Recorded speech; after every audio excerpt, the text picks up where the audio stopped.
एक घने जंगल के बीच एक वीरान गांव बसा था जहां लोग सांपों से हमेशा डरे रहते थे। लेकिन उनमें से एक सांप ऐसा था जिसे लोग काल सर्प कहते थे। यह कोई साधारण सांप नहीं था।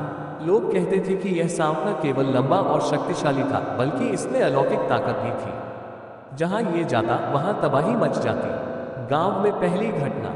एक रात गांव के एक किसान का बच्चा अचानक गायब हो गया। खोजबीन करने पर गांव वालों को नदी किनारे उसके कपड़े मिले, लेकिन बच्चा गायब था। पास ही रेत पर बड़े बड़े सांप के निशान दिखाई दिए। बुजुर्गों ने इसे कालसर्प का काम बताया। उन्होंने गांव वालों को चेतावनी दी कि जंगल में कोई न जाए, क्योंकि कालसर्प जाग चुका है। सांप का आतंक। कुछ दिनों बाद गांव के मवेशी भी अचानक गायब होने लगे। हर बार उन्हीं निशानों का पता चलता। गांव में डर फैल गया। लोगों ने रात में घर से बाहर निकलना बंद कर दिया। जंगल से रहस्यमयी आवाजें आने लगी। जो भी उस सांप को देखने गया वो वापस नहीं लौटा। शिकारी की चुनौती। डर से परेशान गांव वालों ने एक मशहूर शिकारी वीरेंद्र को बुलाया। वीरेंद्र ने कहा कि वह कालसर्प को मारने जाएगा। उसने गांव वालों से सांप के बारे में सारी जानकारी ली और अपनी तैयारी शुरू की। एक रात जब चांदनी में जंगल रहस्यमय लग रहा था, वीरेंद्र अपने हथियारों के साथ जंगल में गया।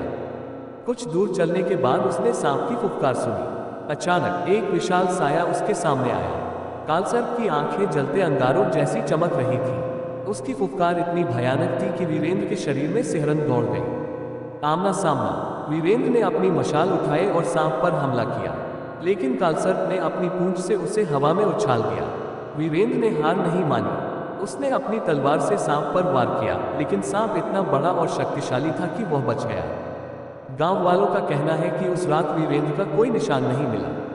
केवल उसकी तलवार और सांप की चमड़ी के टुकड़े जंगल में पाए गए। अंधविश्वास या सच्चाई। गांव वालों का मानना है कि कालसर्प एक श्रापित आत्मा का रूप था जो अपनी ताकत से जंगल और गांव की रक्षा करता था। आज भी उस जंगल में जाने की हिम्मत कोई नहीं करता। लोग कहते हैं कि रात में अगर आप ध्यान से सुने तो कालसर्प की फुफकार की आवाज सुनाई देती है।